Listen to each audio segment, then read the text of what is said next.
राधा राधा वाचिकिं तस्य शेषम् किशोरी कुछ ऐसा इंतजाम हो जाए।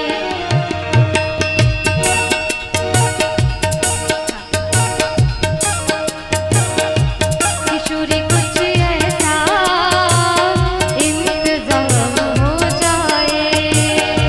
किशोरी कुछ ऐसा इंतजाम हो जाए। ओ सुबह में राधा राधा राधा नाम हो जाए। ओ सुबह में राधा राधा राधा नाम हो जाए। किशोरी कुछ ऐसा इंतजाम हो जाए। श्री राधे कुछ ऐसा इंतजाम हो जाए। सुबह पे राधा राधा राधा नाम हो जाए। सुबह पे राधा राधा राधा नाम हो जाए। किशोरी कुछ ऐसा इंतजाम हो जाए। कि राज कुछ ऐसा इंतजाम हो जाए।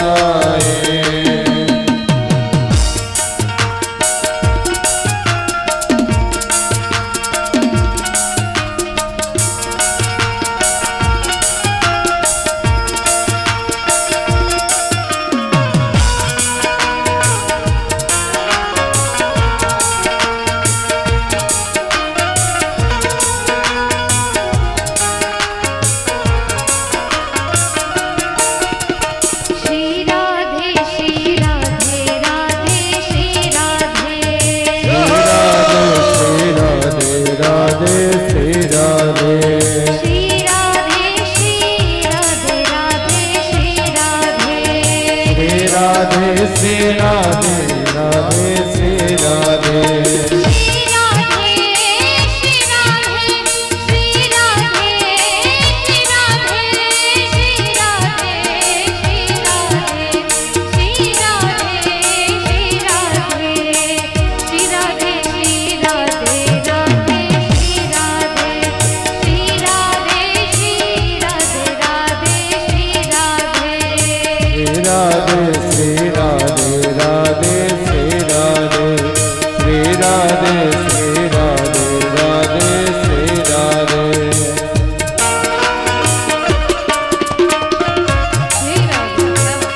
कृष्ण भगवान की, जय श्रीमद् भागवत महापुराण की, जय श्री सावता महाराज की, जय श्री सुखदेव मुनि महाराज की।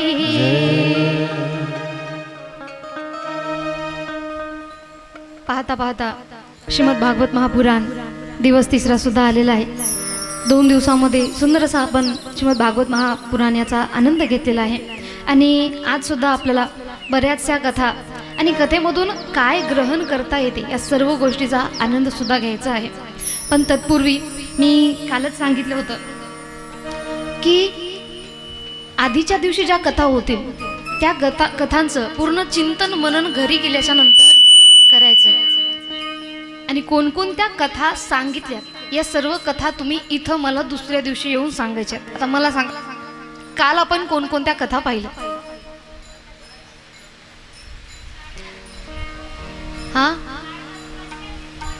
हा विदुराची, तारकासुराची, हा आत्मदेव ब्राह्मणाची, हा अजून शिव पार्वती विवाह, अजून कोणता अवतार पाहिला काल आपण? वामन अवतार. कुणासाठी घेतला होता? हिरण्याक्षला मारण्यासाठी, म्हणजे माता अदिती आणि कश्यपजी यांची सुद्धा आपण कथा पाहिली. नारदजी आणि भक्ती यांची भेट सुद्धा आपण पाहिली, म्हणजे श्रीमद् भागवत महात्म्य सुद्धा पाहिले आणि 1-2 स्कंदाची सुद्धा आपण कथा पाहिलेली आहे. चला, याचा अर्थ की तुमचं कथेमध्ये लक्ष आहे. एकदा स्वतःसाठी जोरदार टाळ्या सर्वांनी वाजवायच्या. प्रथमतः कथेला सुरुवात करण्यापूर्वी मी जेवढे काही कार्यकर्ते आहेत सर्वांचे पुनश्च एकदा मनापासून पुन्हा स्वागत करते आणि पुन्हा कौतुक करते. एकदा सर्व कार्यकर्त्यांसाठी सुद्धा जोरदार टाळ्या वाजवायच्या. आणि ज्यांनी श्रीमद् भागवत महापुराण सप्ताहासाठी इथे बोलवलेले आहे श्री पवनभाऊ गोपालराव ढोले यांच्यासाठी सुद्धा एकदा जोरदार टाळ्या सर्वांनी वाजवायच्या. आमचं अधिष्ठान ज्यांच्या घरी आहे चौहान बाबा तथा आई त्यांच्यासाठी सुद्धा जोरदार टाळ्या वाजवायच्या. बघा, आज आपण पुढच्या कथा पाहणार आहोत. ब्रह्मदेवाने सृष्टीची रचना करायला सुरुवात केली. सुरुवातीला हिरण्याक्ष पृथ्वीला घेऊन रसा तळामध्ये गेला आणि भगवान यांनी अवतार घेतलाय हिरण्याक्षला मारण्यासाठी. वराह अवतार घेतलाय आणि वराह अवतार घेऊन भगवंताने हिरण्याक्षाचा इथं वध केला. यानंतर भगवंताने ब्रह्माजीने सृष्टीचे कार्य पुन्हा सुरू केले. सुरुवातीला त्यांनी मानस सृष्टी रचली होती, पण ती सृष्टी टिकत नसल्यामुळे पुन्हा त्यांनी मैथुन सृष्टीची रचना केली. भगवंतांनी तपस्या केली, ब्रह्माजीने तपस्या केली आणि त्यांच्या शरीराच्या एका भागामधून मनु आणि दुसऱ्या भागामधून शतरूपा अशी 2 पृथ्वीवरील पहिली पुरुष आणि स्त्री, मनु आणि शतरूपा ही पृथ्वीवरील पहिली पुरुष आणि स्त्री यांची जोडी आहे. आणि त्यांना सांगितले की तुम्ही संसाराचे कार्य करा. त्यांनी संसाराचे कार्य करण्यासाठी गेले. त्यांना 3 पुत्री तथा 2 पुत्र झाले. कर्दम ऋषी यांना दिलेली देहूती तथा प्रसूती माता दक्ष प्रजापती यांना दिली तथा आहुती या 3 मुली आणि 2 पुत्र प्रियवत आणि उत्तानपाद असे 2 मुलं त्यांना झाले. आता पुढं आपल्याला उत्तानपाद राजा यांच्या वंशजाचे पाहायचे, कारण आज आपल्याला ध्रुव बाळाची कथा पाहायची आहे. उत्तानपाद राजा यांचा विवाह 2 मुलीशी झाला. पहिली म्हणजे सुनीती, सुंदर होती, छानशी, पण सुनीतीला पुत्र नव्हता, कोणतीही संतान नव्हती. त्याच्यामुळे त्यांनी दुसरा विवाह केला सुरुची याच्याशी. आणि बघा, जेव्हा सुरुचीची लग्न झालं, विवाह झाला, सुरुची ही गर्भवती राहिली. पण भगवंताचा खेळ बघा, जशी सुरुची गर्भवती राहिली त्याच प्रकारे पहिली जी पत्नी आहे सुनीती ती सुद्धा गर्भवती राहिली आणि दोघी सुद्धा गर्भधारणा झाली. सुरुचीला उत्तम नावाचा मुलगा झाला आणि त्याचं नाव उत्तम ठेवण्यात आले आणि सुनीती हिला ध्रुव असं त्याचं नाव ठेवण्यात आलं. आणि एक वेळची गोष्ट आहे, सुरुवातीला राजा कधीही, उत्तानपाद राजा कधीही शिकारीला गेला किंवा कुठं कशालाही जाऊ, बाहेर गेला म्हणजे आल्याच्या नंतर सगळ्यात आधी जर कुणाला भेट देत असेल तर ती आपल्या पहिल्या राणीला देत होता, सुनीती. पण एक वेळेस त्यांनी युद्धाला गेले आणि युद्धाहून आल्याच्या नंतर आपल्या दुसऱ्या पत्नीकडे गेले, डायरेक्टली सुरुचीकडे गेले. कारण सुरुची दिसायला थोडी सुंदर होती, त्यामुळं त्यांचं जास्तीत जास्त मन हे सुरुचीमध्ये लागलं होतं, सुनीतीमध्ये नाही. आणि या प्रकारे सुरुचीकडे गेले. आणि पहारेकरांना सांगितले की आत कुणालाही येऊ द्यायचं नाही, मी माझ्या परिवारासोबत थोडा वेळ घालवत आहे, आत कुणालाही येऊ द्यायचं नाही. आता उत्तम आणि ध्रुव दोन्ही त्याचेच पुत्र होते. उत्तम आपल्या पित्याच्या मांडीवर बसून होता. ध्रुव बाळाला जसं कळालं की माझे वडील आलेले आहेत, बघा घरामध्ये वडील बऱ्याच दिवसानंतर आल्याच्या नंतर कोणत्याही मुलाला फार आनंद वाटतो आणि तो धावत धावत धावत धावत आपल्या पित्याकडे जातो. साहजिक आहे, मोठं झाल्याच्या नंतर असं कुणीही करत नाही. लहान आहे तोपर्यंत ध्रुव बाळाला कळाले की आपले पिताजी आलेले आहेत. फार आनंद त्यांना झाला आणि ध्रुव बाळ धावत धावत आपल्या पित्याकडे गेले. त्या रूमच्या समोर 2 पहारेकरी होते आणि त्यांनी सांगितले की राजाचा आदेश आहे, आत कुणालाही जाऊ द्यायचं नाही. ध्रुव बाळाने सांगितले मी काय प्रजा नाही, मी त्यांचा मुलगा आहे, मी त्यांच्या परिवारामध्ये येतो म्हणून मला थांबवण्याचा साहस तुम्ही करू नये, ही माझी विनंती आहे तुम्हाला. परंतु पहारेकरी म्हणतात आम्ही जर राजाची आज्ञा मोडली तर राजा आम्हाला सजा देईल. आता ध्रुव बाळ म्हणतात ते राजे आहेत पण मी युवराज आहे, तुम्ही जर माझी आज्ञा मोडली तर मी सुद्धा तुम्हाला सजा देईल, मी सुद्धा तुम्हाला शिक्षा देईल. राजाच्या सजापासून, राजाने दिलेल्या शिक्षेपासून मी तुम्हाला वाचवू शकतो, पण मी दिलेल्या शिक्षेपासून तुम्हाला कुणीही वाचू शकणार नाही, म्हणून मला आत जाऊ दे. आता पहारेकऱ्यांनी विचार केला बरोबर आहे, शेवटी राजपुत्र आहेत म्हणून त्यांना थांबवण्याचा अधिकार आपल्याकडं नाही आणि ध्रुव बाळाला आत जाऊ दिले. ध्रुव बाळाने जसे आपल्या पित्याला पाहिले, ध्रुव बाळ धावत धावत धावत धावत गेले आणि आपल्या पित्याच्या मांडीवर बसले. आता पित्याला सुद्धा चांगलं वाटलं, पण त्यांची जी दुसरी पत्नी होती सुरुची, तिला भविष्य दिसू लागले. तिला वाटू लागले की हा माझ्या सवतीचा मुलगा आहे, आज मांडीवर बसलाय, अर्धा भाग पित्याचा त्याने घेतलाय, उद्या मोठं झाल्याच्या नंतर संपत्तीमध्ये सुद्धा तो अर्धा भाग मागेल. आणि या भीतीने त्या सुरुचीने त्याला हाताला धरलं आणि खाली ढकलून दिलं आणि त्याला सांगितले अरे तुझ्या पित्याच्या मांडीवर बसण्याचा अधिकार तुला नाही. ध्रुव बाळ, लहान मुलांना तेवढं काही कळत नाही. ध्रुव बाळ फार प्रेमानं म्हणू लागले काय झालं आई, त्यांना सुद्धा माताच म्हणत होते बरं का, माते काय झालं, मी का बसू शकत नाही.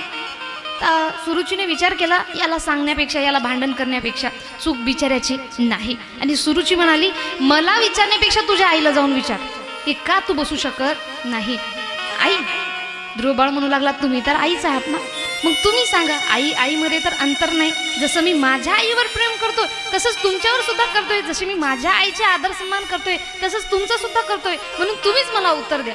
यावर ध्रुव बाळाला सुरुची म्हणाली अरे मला माता माता म्हणू नको, कारण मी तुझी माता नाही, तुझी माता सुनीती आहे. आणि तुला जर तुझ्या पित्याच्या मांडीवर बसायचं असेल, जा त्या भगवंताला प्रार्थना कर आणि त्याला सांग की तुझा मला माझ्या सुरुची आईच्या पोटातून जन्म दे, तेव्हाच तुला आपल्या पित्याच्या मांडीवर बसण्याचा अधिकार मिळेल. हे ऐकल्याच्या नंतर त्याला फार वाईट वाटले आणि ध्रुव बाळाला याचं वाईट वाटलं नाही की सुरुची माता त्याला असं बोलली. ध्रुव बाळ पाहत होते राजा उत्तानपादाकडे. त्याचं म्हणणं ठीक आहे, आई दुसरी आहे पण पिता तर माझे आहेत ना, त्यांनी तर माझ्याबद्दल काही बोलायला पाहिजे, त्यांनी तरी माझ्याकडून बोलायला पाहिजे की माझ्या मुलाला ढकलू नको, बसू दे, लहान आहे. परंतु पिता सुद्धा काहीही बोललेले नाही. फार दुःख त्यांना होऊ लागले, रडू लागले आणि रडता रडता त्यांनी आपल्या आईकडे गेले आणि आईला सांगू लागले झालेला सर्व प्रकार. त्यांनी सांगितले बघा असा घडलेला प्रकार जर आपल्याला आपल्या मुलांनी सांगितला तर आपण त्यांना काय शिक्षण देणार. तिला काय कळतं, चल मी बघतो कसं बसू देत नाही ते, ती 2 नंबरची आहे, मी 1 नंबरची आहे, जेवढा तिचा अधिकार तेवढा माझा सुद्धा अधिकार आहे, चल बाळा तुझी जागा मी तुला देतो. पण सुनीतीनं असं केलं नाही. सुनीती म्हणाली अरे बाळा काय झालं, का रडतोय. आणि आई सुरुची आईने असं बोललं म्हणून तिच्या मनामध्ये, तुझ्या मनामध्ये तिच्याबद्दल वैर भावना ठेवू नको, कारण बाळा जे होतं ते चांगल्यासाठी होतं. आणि काय त्या तुच्छ मनुष्याच्या मांडीवर बसण्यासाठी रडतोस, जा त्या भगवान नारायणाची तपस्या कर, म्हणजे तुला त्या भगवान नारायणाने स्वतःच्या मांडीवर घेऊन बसले पाहिजे.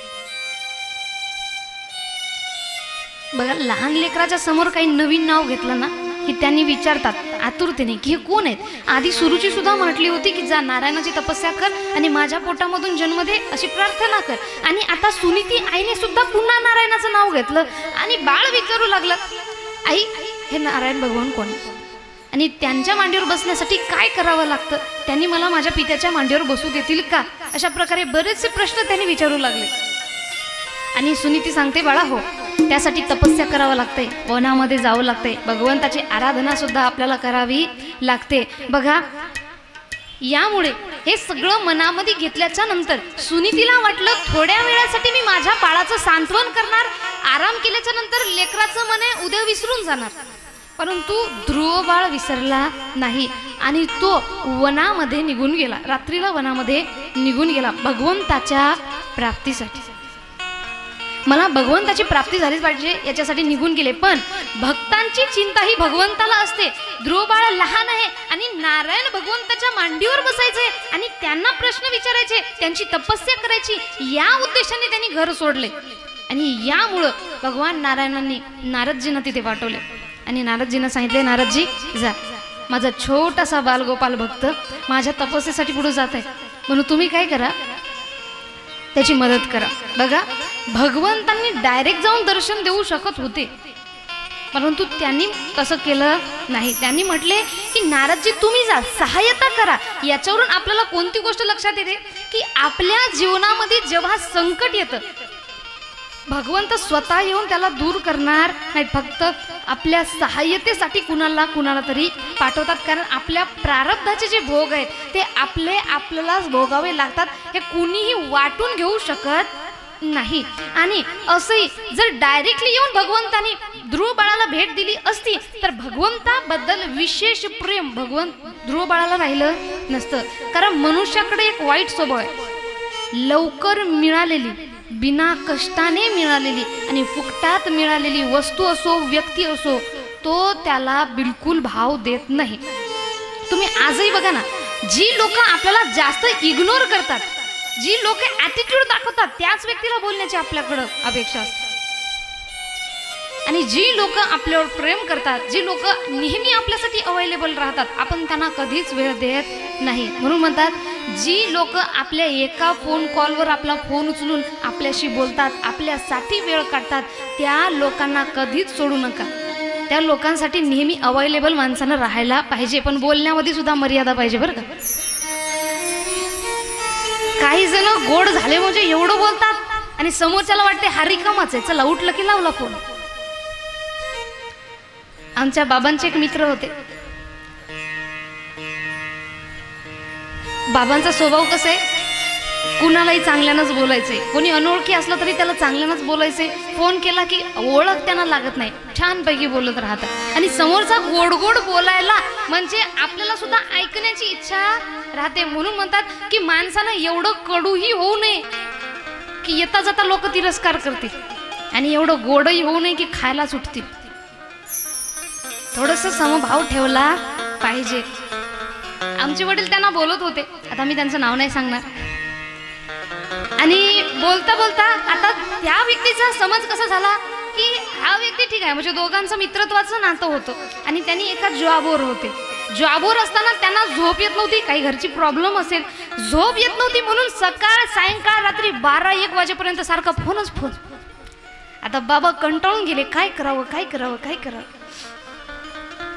म्हणून एवढंही अवेलेबल राहू नये, एवढंही गोड होऊ नये किंवा एवढं कडू सुद्धा होऊ नये. बोला ना, राधे राधे राधे राधे राधे श्याम. म्हणून मनुष्याकडे वाईट स्वभाव आहे की जी वस्तू लवकर मिळते किंवा जो व्यक्ती आपल्याला फार प्रेम करतो त्या व्यक्तीलाच आपण दूर करतो आणि त्याच व्यक्तीला आपण सन्मान देत नाही. आणि म्हणून ध्रुव बाळाला भगवंतांनी डायरेक्ट दर्शन दिलं नाही, तर नारदजींना पाठवले. जेव्हा नारदजी तिथं आले, नारदजींनी त्यांना आल्या आल्या शिष्य म्हणून स्वीकार केलं नाही. त्यांना समजावून सांगितले, बाळा तू आता लहान आहेस म्हणून तू घरी जा, तुझी आई काळजी करत असेल, आताच नको, थोडा मोठा हो आणि त्याच्यानंतर तू भगवंताच्या मार्गाला लाग. तेव्हा ध्रुव बाळ म्हणतात, तुम्ही कोण? त्यांनी सांगितले, नारदजी, माझं नाव नारद आहे. आणि आधीच्या काळामध्ये सर्वजण भगवंताच्या कथा सांगत होते. आता आल्यात सिंड्रेला किंवा डॉल, छोटा भीम वगैरे वगैरे कथा आलेल्या आहेत. आता आधीच्या काळामध्ये भगवंताच्याच कथाचं नामस्मरण आणि भगवंताच्याच कथासुद्धा सांगितल्या जात होत्या. आणि अशा प्रकारे जेव्हा भगवंताच्या कथा ऐकू ऐकू लेकरं लहानाची मोठी होत होती आणि जेव्हा नारद हे नाव ऐकलंय तेव्हा ध्रुव बाळ नारदजींना म्हणतात, नारदजी तुमची कथा तर फार मी ऐकलेली, माझ्या आईकडून तुमच्या भरपूर कथा मी ऐकलेल्या आहेत, तुम्ही इथं कसं काय? त्यांनी सांगितले, तुला उपदेश करण्यासाठी मी आलेलो बाळा, तो आताच नको, मोठं झाल्याच्या नंतर ये. त्यांनी सांगितले नाही, जोपर्यंत बाल्य अवस्थेमध्ये तोपर्यंत भक्तीचं वेड लागलं तर ते ठीक आहे, मोठं झाल्याच्या नंतर मनुष्याचं मन भक्तीमध्ये रमत नाही. कारण म्हणतात ना, लहानपण आपलं कसं झालंय, आपलं तर कोणत्याच वयात रमत नाही. बालपणी होते माझे, पाणी होते माझे मन हे अजाना, तरुण पाणी संसारात गेले सेवधान, गेले सेवधान.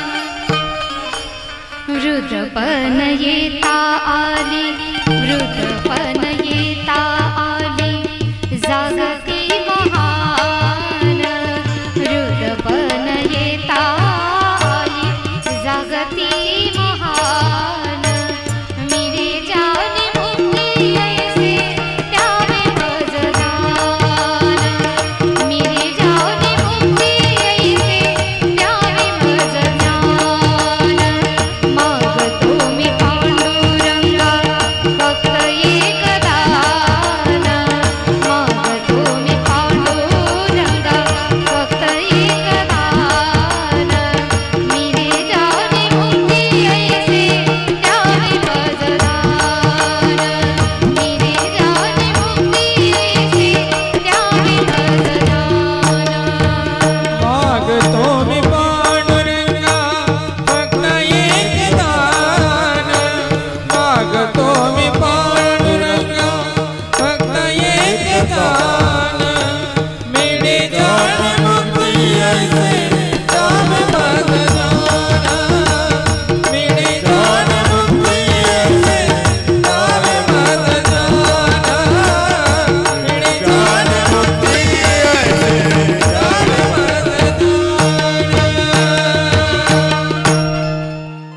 बालपणी होते माझे मन हे अजान, लहानपणी काही कळत नाही, तरुणपणी संसारात गेले सर्व, सगळं ध्यान तरुणपणामध्ये संसारामध्ये जातं.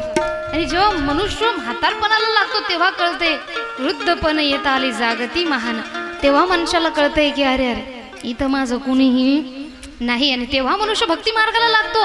पण इथं म्हणतात ना, काळ देहासी आला खाऊ, आज जातो का उद्या जातो अशी मनुष्याची गत आहे. मग म्हातारपणापर्यंत टिकतो का नाही हे कुणाला माहिती आहे. म्हणून त्यामुळं बाल्यावस्थेमध्ये जेवढी भक्ती होते तेवढी दुसरी कोणत्याच अवस्थेमध्ये होत नाही. म्हणून म्हणतात की लेकरांना संस्कारी जर द्यायचे असतील तर ते लहान वयापासून द्या. मोठं झाल्याच्या नंतर बाळा तू हा ड्रेस घालू नको, तो ड्रेस घालू नको म्हणण्याचा सुद्धा अधिकार मायबापांना नाही. बिलकुल आजकालची मुलं मुली ऐकणार नाहीत. पण लहानपणापासून जर त्यांना शिकवणच तशी दिली तर आपले मुलं मुली आपलं ऐकून राहतील. परंतु कसं झालंय, आपलं मुलं मुली ऐकून राहण्यासाठी आपल्याला तसे संस्कार सुद्धा द्यावे लागतील ना. आज आपल्या प्रत्येकाला वाटतंय की छत्रपती शिवाजी महाराज माझ्या घरी जन्माला यावे, पण संस्कार देण्याची तयारी कुणाचीही नाही. आज छत्रपती शिवराय जन्माला आल्याचं कारण काय तर म्हणतात, माता जिजाई होती शिवाची आई, म्हणून महाराष्ट्राला लाभली शिवशाही.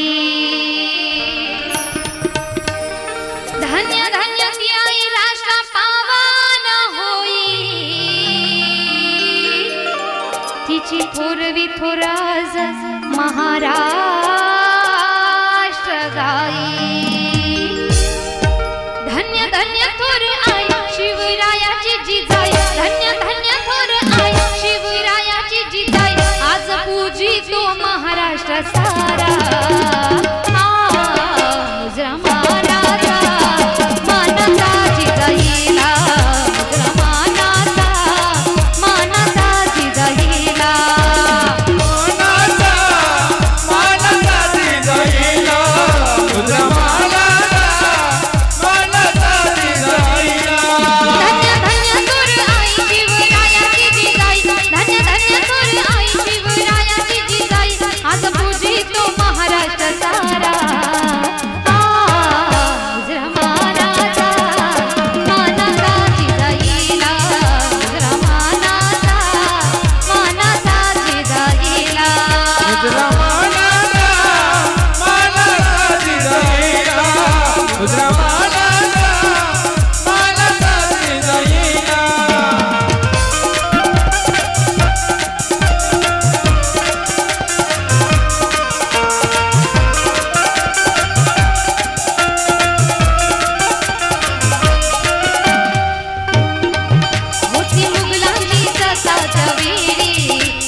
राधे. सर्व कला संचासाठी एकदा जोरदार टाळ्या वाजवायच्या. एकदा आमच्या राहुल दादासाठी ऑपरेटर दादा जोरदार टाळ्या वाजवायच्या.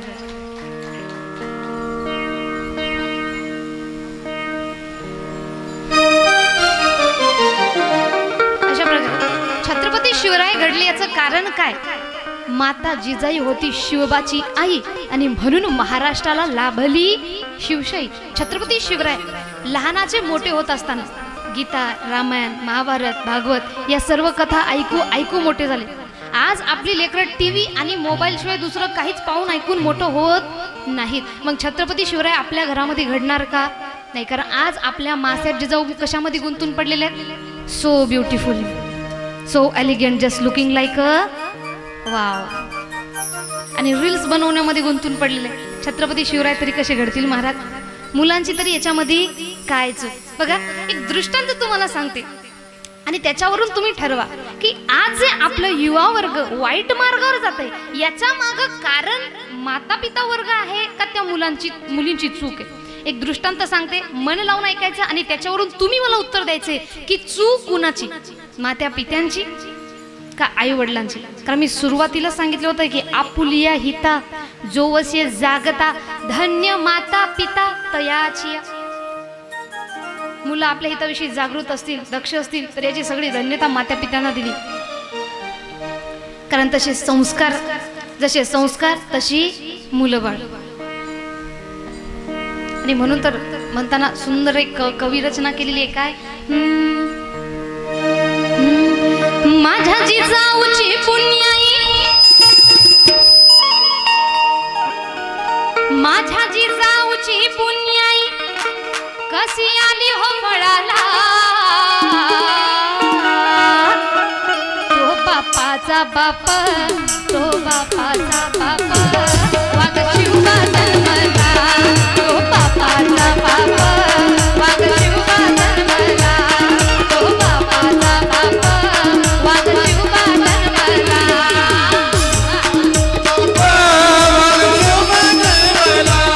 तो बापाचा बाप, वाघ शिवबा जन्मला.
माझ्या जिजाऊची पुण्याई कशी आली ओ फळाला तो बाप्पाचा बाप वाग शिवबा जन्माला. छत्रपती शिवराय जन्माला आले ही पुण्याई मासाहेब जिजाऊंची महाराज. तशी पुण्याई आपल्याला सुद्धा करावं लागेल. म्हणून आपल्या लेकराला सुद्धा आपण चांगले संस्कार द्यायला पाहिजे. तर चला आपला विषय काय चालू होता. मी तुम्हाला एक दृष्टांत सांगणार, त्याच्यावरून तुम्ही ठरवायचे की आजकालची मुलाबाळांची चूक आहे यामध्ये चुकणार मायबाप आहेत, शिकवण देणारे मायबाप आहेत का तसं वागणारे मुलं बाळे. सर्वांनी लक्ष द्यायचं बरं का. एकदा सर्वांनी हात वर उचला.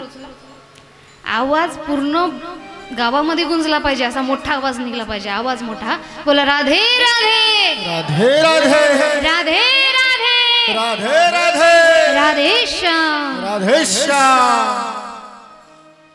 एक सुंदर तुमच्यासारखं गाव होतं. गावामध्ये सप्ताह चालू होता.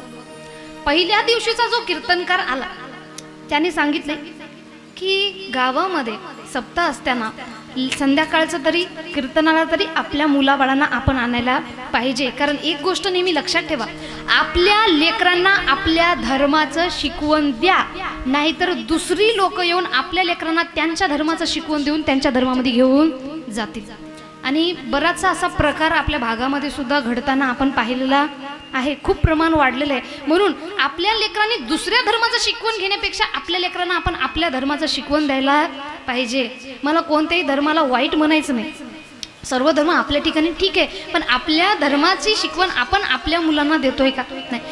आपल्या लेकरांना सॅन्टा क्लॉज कोण माहीत आहे, आपल्या लेकरांना सर्व माहीत आहे, पण आपल्या लेकरांना आपले देवी देवता माहीत नाही. श्रीमद भागवत महापुराण आणि श्रीमद भागवत गीता या दोन मधला फरक सुद्धा बऱ्याच जणांना अजून माहीत नाही. काही जण म्हणतात ते राधाकृष्णाच्या प्रेमाच्या गोष्टी म्हणजे पुराण का आणि गीता म्हणजे काय तशीच का.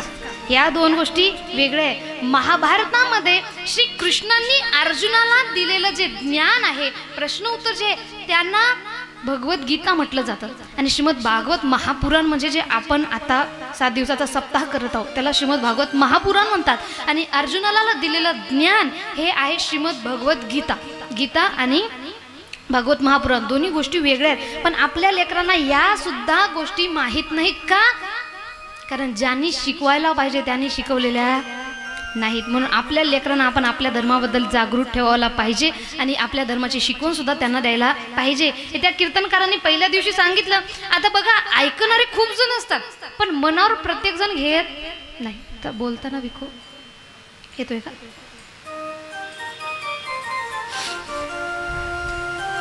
ऐकताना सर्वजण ऐकतात पण मनावर सर्वजण घेत नाही. आणि मुळात म्हणजे मनावर घ्यायचं तेच मनावर घेत नाही. तुम्ही बघा, 99% कीर्तन किंवा कथा चांगलं होऊ द्या, कुणी लक्षात घेणार नाही. पण 1% एक वाकडा शब्द जाऊ द्या, पहा, आयुष्यभर आपण त्या महाराजाला विसरणार नाही. कारण आपलं लक्ष चांगलं काय बोलतंय यापेक्षा तो चुकला कुठं याच्यावर खूप जास्त असतंय. म्हणून जे चांगलं आहे ते आत्मसात करायला पाहिजे, जे वाईट आपल्याला कळतं ते सोडून द्यायला पाहिजे. म्हणून अशा प्रकारे त्या कीर्तनकाराने सांगितले.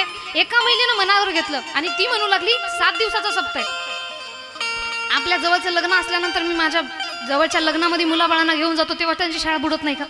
महिला वर्ग सांगा, तुमच्या भावा बहिणीचं लग्न असलं आपण किती दिवस आधी जातो? 7-8 दिवस तरी आधी जातो. तिकडे आपल्या मुलाबाळांची शाळा बुडत नाही का?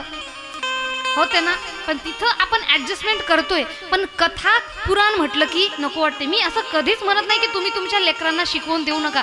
मी नेहमी सांगते education is most important. But शिक्षण हे महत्त्वपूर्ण आहे, पण तेवढेच संस्कार सुद्धा महत्त्वपूर्ण आहेत.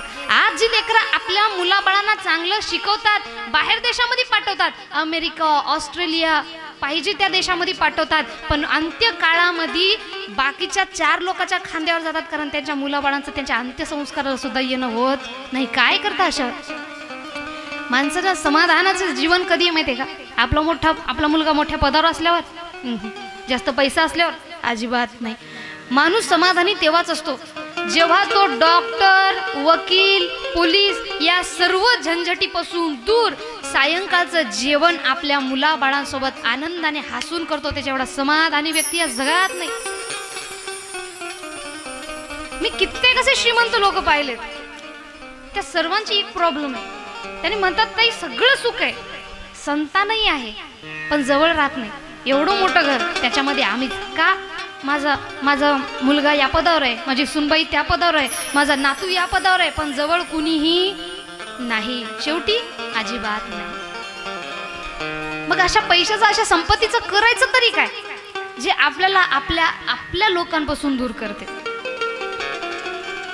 म्हणून आपल्या मुलाबाळांना आपण शिक्षण पूर्ण द्या, पण त्याचबरोबर संस्कार सुद्धा महत्त्वपूर्ण आहेत. आणि आज आपण आपल्या लेकरांना शिक्षण जरी देत असलं तरी शिक्षण कोणतं देतोय? फक्त शाळेचं शिक्षण द्यायचंय, इकडलं अजिबात नाही. बघा, नुसतं डिग्री घेणं म्हणजे तो खूप शिकलेला आहे असं अजिबात होत नाही. मी नेहमी सांगते, education is not just a name of any degree or certificate that can be shown to the proof. नुसतं लोकांना दाखवण्याकरता डिग्र्या नसतात. Your degree is just a piece of a paper. तुमची डिग्री म्हणजे फक्त एक कागदाचा तुकडा आहे. कारण our real education is seen in our behaviour. आपण आपल्या प्रत्यक्ष जीवनामध्ये कुणासोबत कसं वागतो कसं नाही, आपल्या बिहेवियरवरून हे कळतं की समोरचा व्यक्ती किती शिकलेला आहे. म्हणून शिक्षण तेवढंच महत्त्वाचं, पण तेवढे संस्कार सुद्धा महत्त्वाचे. आणि संस्कार कुठून येतात? गीता भागवत करती श्रवण. म्हणून आपल्या लेकरांना आपण हे सगळं श्रवण करायला द्यायला पाहिजे. शिक्षण तर द्याच, पण त्यासोबत आपल्या धर्माबद्दल सुद्धा जागरूक त्यांना ठेवायला पाहिजे. असो, हे सांगितले आणि एका महिलेनं मनावर घेतलं. ती आपल्या मुलाला म्हणाली, बाळा उद्यापासून रोज आपण कीर्तनाला जाऊया. कीर्तनाला घेऊन गेली, कथेला घेऊन गेली. कथेमध्ये आलं, दुसरा दिवस होता. आता बघा, लहान मुलांची एक प्रॉब्लेम आहे. कोणती? मुळात काही जास्त गर्दीमध्ये आपण बसलो की त्यांना शी नाही तर सू काहीतरी येणार. हे महिलांना फार चांगल्या प्रकारे माहित आहे, जे लहान मुलं असतात. तिचा मुलगा लहान होता आणि तो आपल्या अर्धा एक तास झालं, कथा अर्धा एक तास झाली, त्याला आली सू. आणि तो आपल्या आईला उभं राहून मोठ्यानं म्हणाला, आई मला सू आली. एवढ्या मोठ्यानं म्हणाला, अख्ख्या पेंडॉलमध्ये लोक त्या महिलेकडे पाहून हसू लागली. आणि तिला अपमानपणा वाटला. तिनं त्या मुलाला घरी घेऊन गेली आणि तिला समजावून सांगितले, बाळा उद्यापासून जेव्हा तुला कथेमध्ये सू येईल, तू मला सू आली म्हणायचं नाही. बाळा म्हणाला, मग आई सूला सू नाही तर मग काय म्हणू? आई म्हणाली, बाळा उद्यापासून जेव्हा तुला कथेत सू येईल, तू मला म्हणायचे, आई मला गाणं म्हणायचं. ज्यावेळी तू मला असं म्हणशील, हे वाक्य बोलशील, आई मला गाणं म्हणायचंय, मी समजून जाईल की तुला सू येईल, मी तुला घेऊन जाईल. आता यांचं ठरलं. दुसरा दिवस झाला, तिसरा दिवस, चौथा दिवस, पाचवा दिवस झाला, 6वा दिवस झाला, 7वा दिवस शेवटचा राहिला. त्या मुलाला गोडी लागली आणि आईची तब्येत बिघडली. आता मुलगा म्हणू लागला, काही झालं तरी मला कथेला जायचं. आणि आई म्हणाली, बाळा माझी तब्येत ठीक नाही, आजच्या दिवस जाऊ नये. पण मुलगा ऐके ना. शेवटी स्त्री हट्ट आणि बाल हट्ट पूर्ण करावा लागतो. शास्त्रामध्ये सुद्धा सांगितले, पुरुष हट्टाबद्दल काही माहिती आलेली नाही. स्त्री हट्ट आणि बाल हट्ट हे 2 हट्ट पूर्ण करावे लागतात. पुरुष थोडे समजदार असतात ना, त्याच्यामुळे पुरुष हट्टाबद्दल माहिती नाही. आणि जेव्हा लग्न होतं तेव्हा पाणी ग्रहण होतं, तेव्हा पुरुष करत होता. कन्यादान करायले कोण करायला? वडील त्या मुलाला कन्यादान करत आहे. त्याच्यामुळं आपल्या पत्नीबद्दल पुरुषांचे खूप जास्त कर्तव्य आहे. तिनं फक्त आपली सेवा जरी केली, पुरुषांची आपापल्या पतीची सेवा जरी आपण केली तरी सुद्धा आपल्याला मुक्ती आहे. पण त्यांना तसं नाही. त्यांना आई वडील पती पत्नी सगळेच त्यांना पाहावं लागतं. बालहट्ट त्याने पकडला, काय करावं म्हणून आई म्हणाली आपल्या सासूबाईला, सासूबाई तुमच्या इकडं मला सांगा, आजीला माय म्हणतात का आजी म्हणतात? तोंडातल्या तोंडात बोलू नका ना, तुमच्यापेक्षा मुंगीचा आवाज मोठा आहे. आजी आजी ना. आजीला म्हणू लागली. ती स्वतःच्या सासूबाईला म्हणाली, अहो ऐका ना सासूबाई, तुमचा नातू हट्ट करत आहे, त्याला कथेमध्ये जायचंय, म्हणून तुम्ही काय करा, आजचा दिवस घेऊन जा. आता आजी म्हणाली, माझा नातू आहे एवढं गुणाचा, मी घेऊन जाते, काय हरकत नाही. आता आज शेवटच्या दिवशी 7व्या दिवशी कथेला कोण निघाला? आजी आणि नातू. आजी नातू कथेला निघाले. अर्धा एक तास कथा झाली. त्या नातूला आली सू. नातू उभा राहिला आणि आजीला म्हणतो, आजी आजी मला गाणं म्हणायचं. आणि आजी म्हणते, माय म्या लेकरानं कधी गाणं शिकलो ग. ते म्हणाला, जाऊ दे तिकडं, मला गाणं म्हणायचं आधी, त्याचं बघ काय करायचं. तर आजी म्हणाली, गाणं इथं म्हणायचं नाही बाळा, जा त्या कथाकाराच्या साईडला जाऊन म्हण. आता नातू म्हणाला, तिथं जाऊन कसं म्हणणार आहे, मला लाज वाटते. तर आजी म्हणाली अरे जा, गाणं प्रत्येकाला येत नसतं. आता नातू म्हणतो अगं आजी गाणं प्रत्येकाला येतं. आता मला सांगा आजीला गाणं म्हणजे काय माहिती आहे का? ती दुसरं समजू लागली. नातूला गाणं म्हणजे शिकवलं, ती दुसरंच म्हणायला. शेवटी आजी म्हणाली मग इथं म्हण. ते म्हणाले मला लाज वाटते, कथा करा बशी, मला लाज वाटते. मग बस गप्प. बसलं गप्प. आता लहान लेकरू थांबून कुठवर थांबाव. अजून अर्ध्या तासानंतर उठलं, आजी आता मला अर्जंट गाणं आलं. आणि आजी म्हणू लागली मन ना तू कथा ऐकायला ना मला ऐकू द्यायलाय. गाणं म्हणतो म्हणायला पण मन नाही गेला. एक काम कर, तुला तिकडे जाऊन म्हणायची लाज वाटते, इथं का म्हणायची लाज वाटते, माझ्या कानात गाणं म्हण.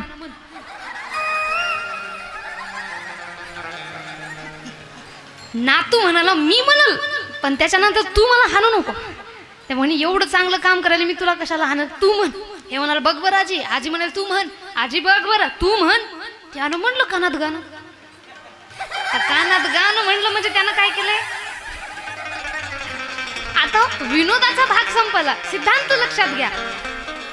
मुलानं आजीच्या कानात गाणं म्हटलं म्हणजे त्यानं आजीच्या कानामध्ये काय केलंय? चूक केली. आता पाहणाऱ्याच्या दृष्टिकोनातून चुकीचा कोण आहे? मुलगा. सर्वजण नातूला बोलतील ना अरे कसा नातू आहे, काय त्या आजीचं नशीब फुटलं, असा वाईट प्रवृत्तीचा नातू तिच्या नशिबामध्ये आला. सर्वजण असे बोलतील ना. हा पण मला सांगा याच्यामध्ये चूक त्या नातवाची आहे का शिकवणाऱ्या आईची आहे? हा मग ते नातू चुकलं याच्यात त्या नाताची चूक आहे का काहीतरी? नाही. मग हेच सांगण्याचा मी तुम्हाला प्रयत्न करते. आज आपण आपल्या मुलांना जशा प्रकारे त्याच्या समोर वागणार, जसे संस्कार देणार तशाच प्रकारे तो वागणार. आणि नंतर चुकल्याच्या नंतर आपण त्यांना बोलतोय अरे देवा माझं नशीब फुटलं, हे असा मुलगा माझ्या पोटी पदराला दिला. देवानं दिला नाही. मातीच्या स्वभावे पुत्राचे घडण, मातीच्या स्वभावे पुत्राचे घडण.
तशा प्रकारे आपण देतोय.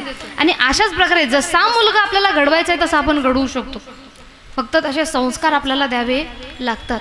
कधी कधी आपलं आधीच्या जन्माचं प्रारब्ध सुद्धा पुढे येतं बरं का. म्हणून आपल्याला अशी बुद्धी येते की त्याला जाऊ दे, काही करायचं नाही. म्हणून जे होतं ते भगवंतावर सोडून द्यायचं असतं. फक्त आपण आपल्याकडून चूक होऊ नये एवढं लक्षात घ्यायचं असतं. आपण फक्त कर्म करा. आपण चांगले संस्कार देण्याचा प्रयत्न तर करा, त्याला चांगलं घडवण्याचा प्रयत्न तर करा. शेवटी जर तो वाईट मार्गाला जातच असेल तर ते त्याचं प्रारब्ध समजायचं आणि आपलं प्रारब्ध समजायचं. फक्त जास्त टेन्शन घेत बसायचं नाही. आपण फक्त आपलं कार्य चांगल्या प्रकारे करत राहायचं असतं. आणि अशाच प्रकारे ध्रुव बाळ सुद्धा म्हणू लागला की लहानपणामध्ये जेवढं भक्ती केली तेवढी चांगली आहे. म्हणून आपल्या सुद्धा लहान मुलांना लहान आहे तोपर्यंत आपण भक्ती मार्गाला लावायला पाहिजे. मोठं झाल्याच्या नंतर आपलं ऐकणार नाही आणि भक्ती त्यांच्या डोक्यामध्ये घुसणार सुद्धा नाही, कारण आधीच खूप जास्त डोक्यामध्ये भरलेलं असतं. त्यामुळं लहानपणामध्ये जेवढी भक्ती होती तेवढी दुसरी कोणत्याच वयामध्ये होत नाही. वृद्धापकाळामध्ये खूप बिमाऱ्या असतात, हे दुःख ते दुःख, हे टेन्शन ते टेन्शन, त्याच्यामुळं सुद्धा मनुष्य भक्ती मार्गाला लागू शकत नाही. पण लहान वयापासून ज्याच्या डोक्यामध्ये भक्ती भरलेली आहे तो व्यक्ती वाईट मार्गावर जाऊ शकत नाही आणि त्याला जास्त प्रयत्न सुद्धा करायची गरज पडत नाही. म्हणून ध्रुवबाळ नारदजींना म्हणतात, नारदजी लहान वयामध्ये जेवढं होईल तेवढं मोठं झाल्यानंतर होणार नाही आणि मला आता म्हणजे आताच पाहिजे भगवंताची भक्ती. म्हणून तुम्ही मला काही पण सांगू नका, मला फक्त भगवंतापाशी जायचं कसं हे सांगा. तेव्हा नारदजी पुन्हा त्याला समजावून सांगतात, बघ बरं, देवाकडे जायचं म्हटल्यानंतर देव तुझ्याकडे येणार नाही, तुला देवाकडे जावं लागेल आणि त्यासाठी तपस्या करावी लागेल. खूप अवघड आहे. ते म्हणतात तुम्ही सांगशाल ते मी करणार, तुम्ही फक्त मला सांगा. ठीक आहे. गुरु शिष्य म्हणून त्यांना स्वीकार केला आणि ध्रुवबाळाने तपस्या करायला सुरुवात केली. नारदजी सांगतात सुरुवातीला नामस्मरण, त्यांना मंत्र दिला, ओम नमो भगवते वासुदेवाय. सर्वांनी तर कथेमध्ये बसलोय आणि मी सांगितलं म्हणून करू नका. 2 मिनिटासाठी फक्त आपले डोळे बंद करायचे आणि भगवंताचं जे स्वरूप आहे आपल्या डोळ्यासमोर ठेवा आणि मनामध्ये असं विचार करा, अशी कल्पना करा की तो भगवंत माझ्या समोर आहे आणि मी त्याच्या समोर हे नामस्मरण करत आहे. फक्त हे 2 मिनिटं कृपया सर्वांनी हात जोडायचे, डोळे बंद, भगवंताची मूर्ती आपल्या डोळ्यासमोर आणायची आणि सर्वांनी मिळून म्हणायचे, ओम नमो भगवते वासुदेवाय. ओम नमो भगवते वासुदेवाय. ओम नमो भगवते वासुदेवाय. ओम नमो भगवते वासुदेवाय.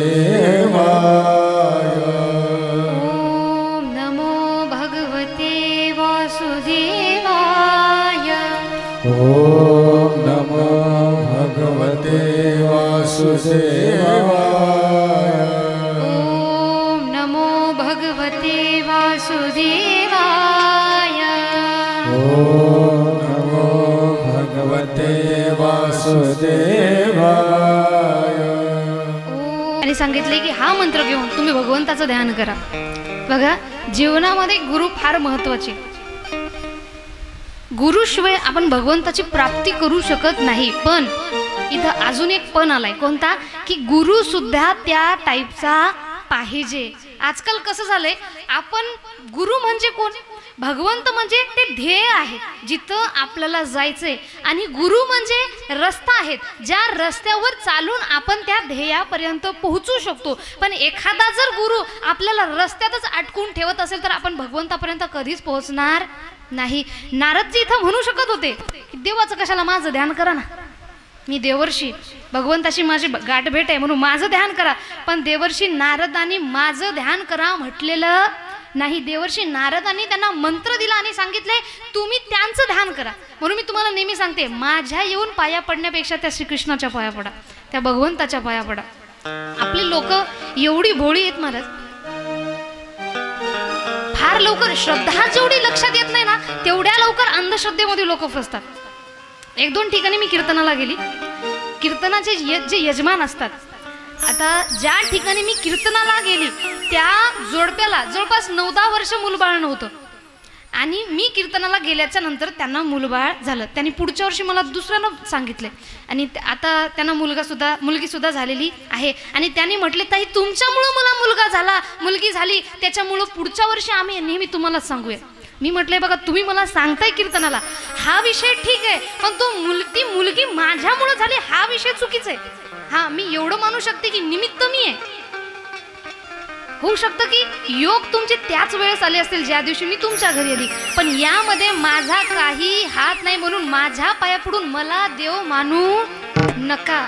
शेवटी साधारण मनुष्य हे सगळं करू शकत नाही. हा, एखाद्याची भक्ती खरी असेल तर त्याच्या योगाने किंवा त्याच्या गुणांनी भगवंत प्रसन्न होऊ शकतात, पण फक्त त्या व्यक्तीमुळे हे झालं हा विषय चुकीचा आहे. सगळं जे काही होतं त्या भगवंतामुळे होतं. म्हणून श्रद्धा माणसाने ठेवायची, पण अंधश्रद्धा माणसाने कधीच पाळू नये. आणि अशाच प्रकारे आजकाल बरेचसे गुरु सुद्धा निघले, भगवंताचे नाही, माझाच फोटो देवाऱ्यामध्ये, मलाच पूजा, माझीच भक्ती करा. नाही, गुरु म्हणजे मार्ग आहे भगवंतापर्यंत पोहोचवण्याचा. गुरुचं महत्व अत्यंत आहे, खूप जास्त आहे. पण एखादा जर गुरु आपल्याला ध्येयापर्यंत पोहोचवण्यासाठी मार्गातच जर थांबून ठेवत असेल तर तो गुरु सुद्धा बरोबर नाही. आपलं मूळ ध्येय कोणते हे आपण लक्षात ठेवायला पाहिजे, भगवंत, दुसरं काहीही नाही. म्हणून मनुष्याची भक्ती करण्यापेक्षा त्या भगवंताची भक्ती करा. आपल्याला श्री नारायणाला तुम्ही मागता, ठीक आहे, त्यांची भक्ती करा. शिवजींना मानता, त्यांची भक्ती करा. ज्या देवाला मानतात त्यांची भक्ती करा ना. मनुष्याची भक्ती करण्यापेक्षा त्यांची भक्ती केलेली कधीही चांगली. आणि बरीचशी लोक म्हणतात ताई आजकाल गुरुच चांगला मिळना गेलाय, मग करणाऱ्याने तरी काय करावं. तर एक गोष्ट लक्षात ठेवा, जर गुरु जरी चांगला मिळत नसेल तर आपली भावना चांगली ठेवा. एक दृष्टांत तुम्हाला सांगते बघा. एक वैराग्यवती नावाची मुलगी होती, एका राजाची कन्या होती. आणि राजाची कन्या असून तिच्याकडे सगळं ऐश्वर्य होतं, सगळं धनसंपत्ती होती, पण तरी सुद्धा तिच्या मनामध्ये कशाचीही लालसा नव्हती. सगळं त्या भगवंतावर अर्पण करून टाकलं होतं तिनं. कशाचाही मोह नाही, कशाचंही काही नाही. आता ही बघा, भोळ्या लोकांचा फार लवकर फायदा घेतला जातो, परंतु साधारण व्यक्ती, जो व्यक्ती भोळा आहे त्याचा फायदा घेण्यासाठी चालाक व्यक्ती जरी आला तरी त्याचं रक्षण करण्यासाठी भगवंत असतो, ही गोष्ट नेहमी लक्षात ठेवा.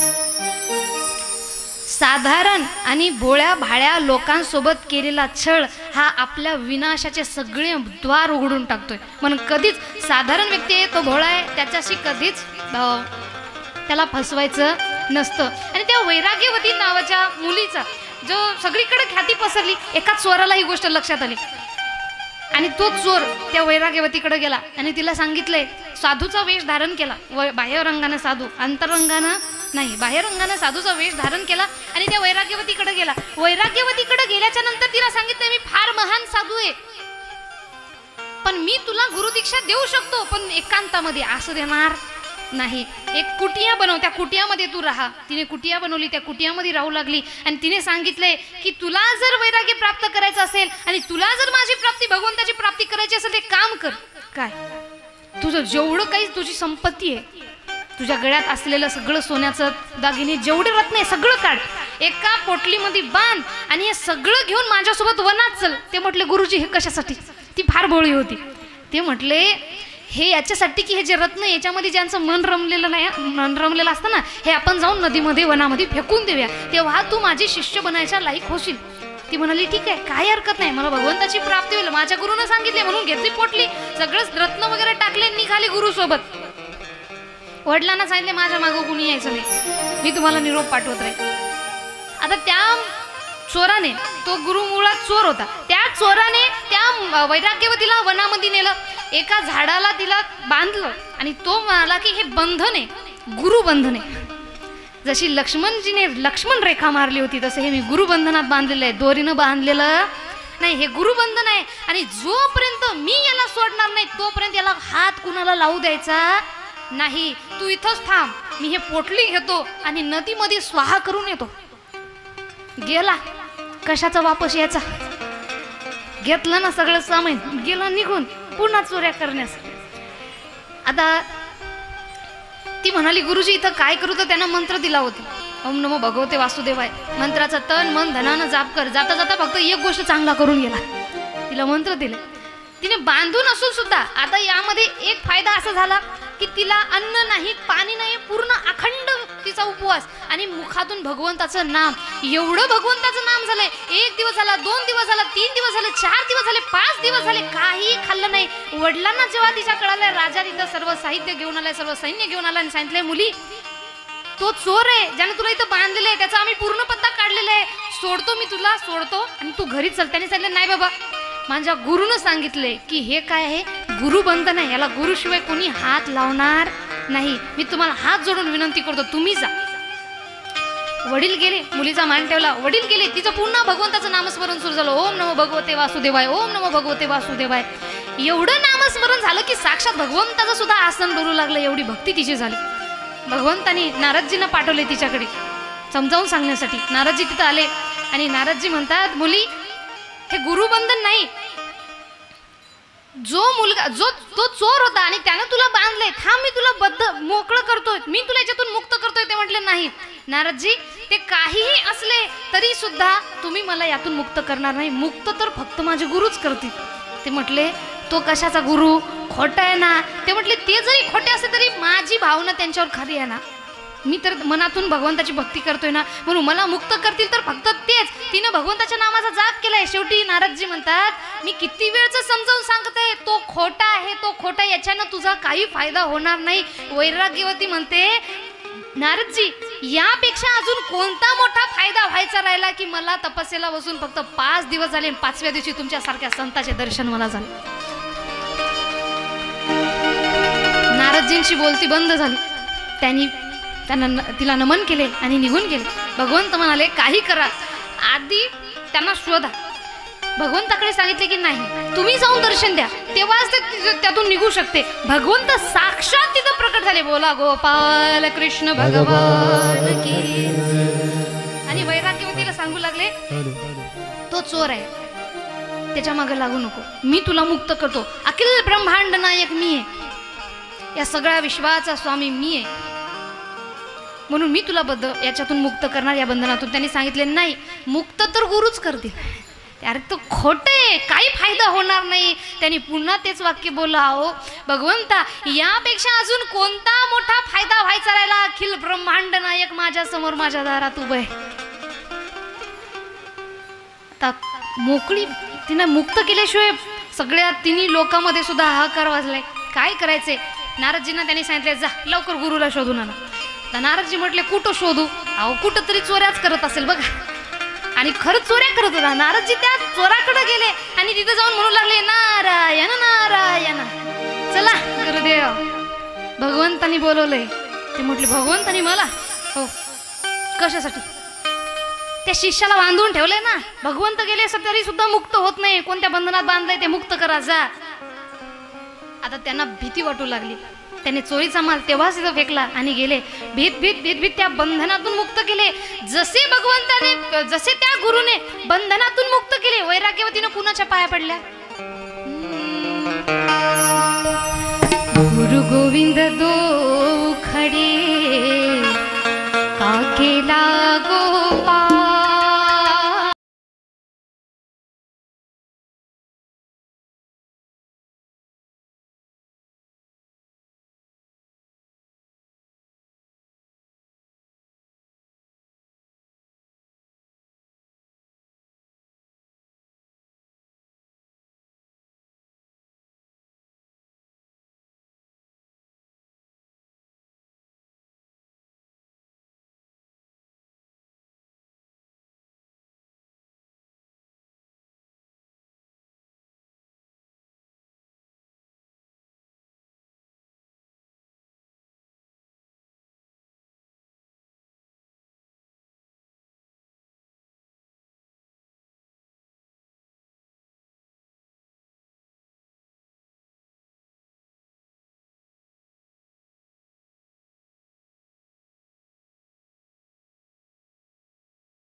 भलेही खोटे असाल, पण माझ्या मनातला भाव खरा होता. आणि आज जर तुम्ही माझ्या जीवनात आले नसते तर मला परमपिता परमेश्वर भगवंताची सुद्धा प्राप्ती झाली नसती. पण कोण कसं, यापेक्षा आपला भाव त्या भगवंतावर खरा असणं महत्त्वपूर्ण आहे. जेव्हा आपल्याला गुरुकडून मंत्र मिळतोय, त्या मंत्राचा पूर्णतः मनातून जप करायचा असतो. फक्त मंत्र घेतला आणि बाजूला, वा एखादा सुंदर मंत्र घ्यायचा आहे. रामकृष्ण हरी घ्या. संतांनी सांगितले, रामकृष्ण हरी विठ्ठल केशवा. मंत्र हा जपावा सर्व काळ. कोणताही एक मंत्र घ्या, त्या मंत्राचा नितांत जप करत राहायचं आहे. भगवंत आपल्याला दर्शन देते. म्हणून कधी कधी काय होतं, असे गुरु भेटतात का ते जीवनामध्ये आल्याच्या नंतर आपला उद्धार होऊन जातो. आणि कधी कधी गुरुला असे शिष्य भेटतात की त्या शिष्यासोबत त्या गुरुचा सुद्धा उद्धार होतो. आणि म्हणून चांगला गुरु मिळणं आणि त्या गुरुवर अतूट विश्वास असणं हे सुद्धा तेवढं महत्वाचं आहे. अंधश्रद्धा नको, श्रद्धा. भगवंताचं नामचिंतन करा, भगवंताला माना, भगवंताच्या नामस्मरण करा, भगवंतावर विश्वास ठेवा. सगळं काही त्या भगवंतासाठी करायचे, लोकांसाठी नाही, मनुष्यासाठी नाही. मनुष्यासोबत फक्त चांगलं नातं ठेवायचे, कुणाचं मन दुखवायचं नाही. बघा, कुणाचं जर मन दुखवलं तर आपण केलेल्या पुण्याचा क्षय होत असतो. मग किती पुण्य करून फायदा आहे का? नाही. मग कधीच कुणाचं मन दुखवायचं नाही, कुणाचं मन दुखेल असं बोलायचं सुद्धा नाही.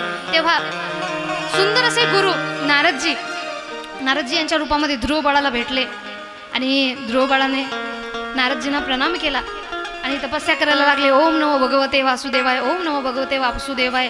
सुरुवातीला त्यांनी अन्न सोडले, नंतर पाणी सोडले आणि शेवटच्या वेळेला त्यांनी श्वास सुद्धा घेणं सोडून दिले. जसं त्यांनी श्वास घेणं सोडून दिलं आणि भगवंताची आराधना करत आहेत, ओम नमो भगवते वासुदेवाय, साक्षात भगवंताचं सुद्धा आसन टोलू लागलं. एवढी भक्तीची ताकद ध्रुव बाळाची होती. मुलगा लहान होता पण भक्ती ही अतूट होती. मूर्ती लहान पण कीर्ती महान. भगवंत साक्षात भगवंतांना वाटू लागले की आता याला दर्शन द्यावं लागेल. सगळे देव मिळून त्यांना प्रार्थना करू लागले, हे भगवंता तुम्ही आधी त्यांना दर्शन द्या. आणि सर्वांचं बोलणं ऐकलंय. ध्रुव बाळाची तपस्या झाल्याच्या नंतर बघा, सर्वजण भगवंताला पाहण्यासाठी तपस्या करतात आणि भगवंताला पाहण्यासाठी सगळं करतात. पण ध्रुव बाळ असे एकमेव आहेत ज्यांना पाहण्यासाठी स्वतः भगवंत तिथं अवतरले. भगवंत म्हणतात मी जाणार, त्याला दर्शन देण्यासाठी नाही जाणार, त्याचे दर्शन घेण्यासाठी जाणार. एवढ्या लहान वयामध्ये आहे तरी कोण की हा एवढा तपस्या करतोय, त्याला पाहण्याची इच्छा तर माझ्या सुद्धा मनामध्ये झालेली आहे. आणि असंच दुसरा नंबर जर कुणाचा असेल तर सावतामाळी महाराजांचा आहे. सावतामाळी महाराज एकमेव आहेत ज्यांच्या भेटीला पंढरीचे पांडुरंग येतात. त्यांनी कधीच पंढरपूरला जात नाहीत, कारण त्यांनी स्वतःच्या कर्मालाच हे सगळी पंढरी म्हटले. आणि असे म्हणतात ना, काया ही पंढरी आणि त्यामध्ये आहे तो आत्मा हा विठ्ठल. काया ही पंढरी, आत्मा हा विठ्ठल. नांदतो केवळ पांडू हे रंग. आणि भगवंत साक्षात तिथंच त्यांनी स्वतःचं रूप प्रकट केले. बोला गोपाल कृष्ण भगवान की. भगवंतांनी स्वतःचं रूप तिथं प्रकट केलं आणि तरी सुद्धा ध्रुव बाळाने डोळे उघडले नाही. भगवंताने आवाज दिला, बाळा वत्सा डोळे उघड, मी आहे, ज्याच्यासाठी तुनं सगळं केले ते आलेलो आहे. म्हणतात तुम्ही कोण? त्यांनी सांगितले मीच आहे नारायण, ज्यांच्यासाठी तुम्ही केलेले एवढी तपस्या केली. म्हणतात प्रणाम. प्रणाम म्हटल्यानंतर बघा, आपल्यासारखे मनुष्य ज्यांनी तपस्या केली काही कारणास्तव ते भगवंत समोर आल्याच्या नंतर आधी काय करतील, लवकर लवकर डोक्यामध्ये विचार करतील, आता काय मागू, आता काय मागू, आता काय मागू, आता काय मागू. परंतु ध्रुव बाळाने काही तसं केलं नाही. सुरुवातीला त्यांनी भगवंताला आलिंगन दिले. भगवंताला आलिंगन दिल्याच्या नंतर भगवंताला एका एकानं प्रश्न विचारायला सुरुवात केली. मी का तपस्या केली तुम्हाला माहिती आहे का? माझ्या वडिलांच्या मांडीवर मी बसलो होतो, माझी जी दुसरी आई सुरुची तिने मला मांडीवरून ढकलून दिले आणि असं का केलं. मला याचं सुद्धा वाईट वाटलं नाही की माझ्या आईने मला ढकलून दिलं, पण मला याचं सगळ्यात जास्त वाईट वाटलं की माझ्या आईने ढकलून दिले. माझ्या पितेने पाहिलं तरी सुद्धा माझे पिता काहीच बोलले नाही. मला असं त्यांनी का केलं, मी कुणाचा मुलगा आहे, मग असं का होत आहे, असं होऊ नये, हे वाईट झाले, मला वाईट वाटतंय, मला राग येतोय, मला फार आनंद, मला फार दुःख होतंय. हे सगळं एवढं मोठमोठ्यानं बोलायला सुरुवात केलं. भगवंत म्हणतात थांब, थोडा धीर धर, अरे श्वास तर घे बाळा. एकामध्ये एवढे प्रश्न विचारते, क्या कब क्यू कैसे किसने किसलिए किसको, एवढे प्रश्न अचानक विचारायचे नसतात. थांब, तुझ्या सगळ्या प्रश्नाचं उत्तर मी देतोय. आणि त्यांनी भगवंतानी त्याच्या ध्रुव बाळाच्या डोक्यावर हात ठेवला आणि साक्षात माता सरस्वती त्यांच्या डोक्यामध्ये दिल्या. बोला गोपाल कृष्ण भगवान की. साक्षात मा सरस्वतीने त्यांच्या मस्तकामध्ये प्रवेश केला. यामुळं ध्रुव बाळाकडे कोणतेही प्रश्न उरलेले नाहीत. आणि ध्रुव बाळांनी लक्षात घेतलं की आजपासून जे आहे ते सगळं माझे भगवंतच आहे, दुसरं मला काही पाहिजे नाही. आणि भगवंतांनी त्यांना एक अढळ पद दिले की या पदावरून तुम्हाला कुणीही काही काढू शकणार नाही. बोला ना, राधे राधे राधे राधे राधे श्याम.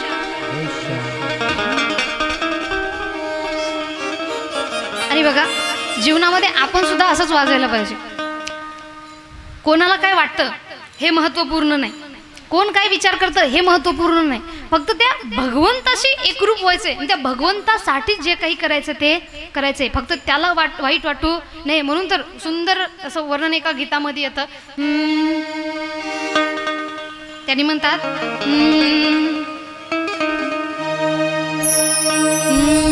लगन तुमसे लगा बैठे. मला सांगा, भजन कुणा कुणाला माहिती आहे? हात वर करा. ज्यांना ज्यांना माहिती आहे त्यांनी हात वर करायचं. माहित आहे ना? हा, 2 मिनिट हात वर सर्वांचे. मी पुढं म्हणणार, माझ्या मागून तुम्ही म्हणायचे, लगन तुमसे लगा बैठे.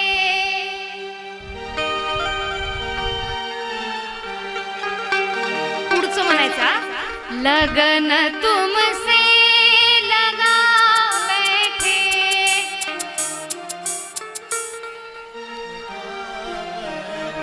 लगन तुमसे लगा बैठे.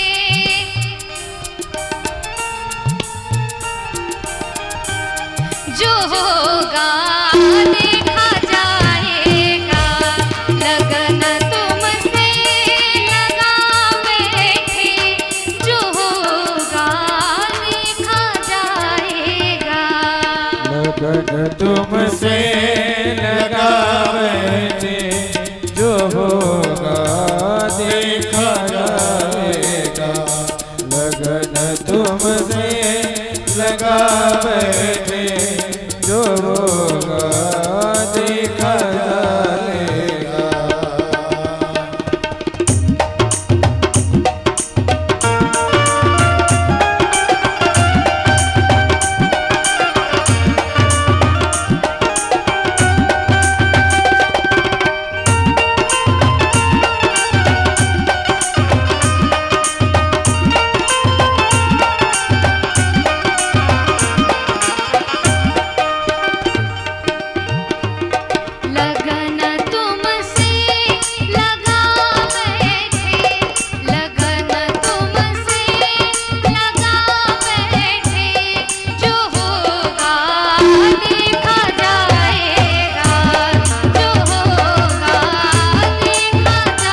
ज्यांचे त्या भगवंतासोबत नातं मजबूत असताना ते म्हणतात ना, अगर आसमान वाले से आपके रिश्ते मजबूत है तो ये जमीन वाले आपका कुछ भी नहीं बिगाड़ सकते.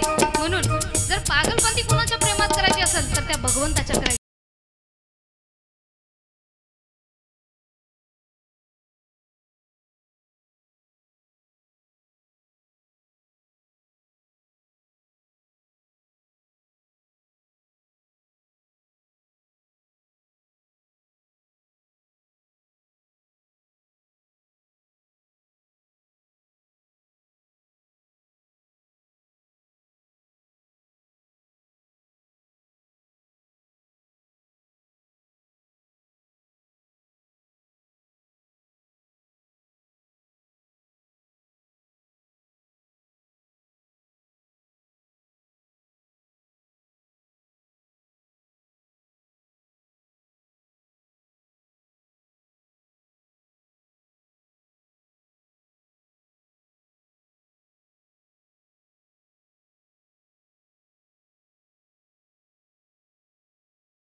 देखा जाएगा.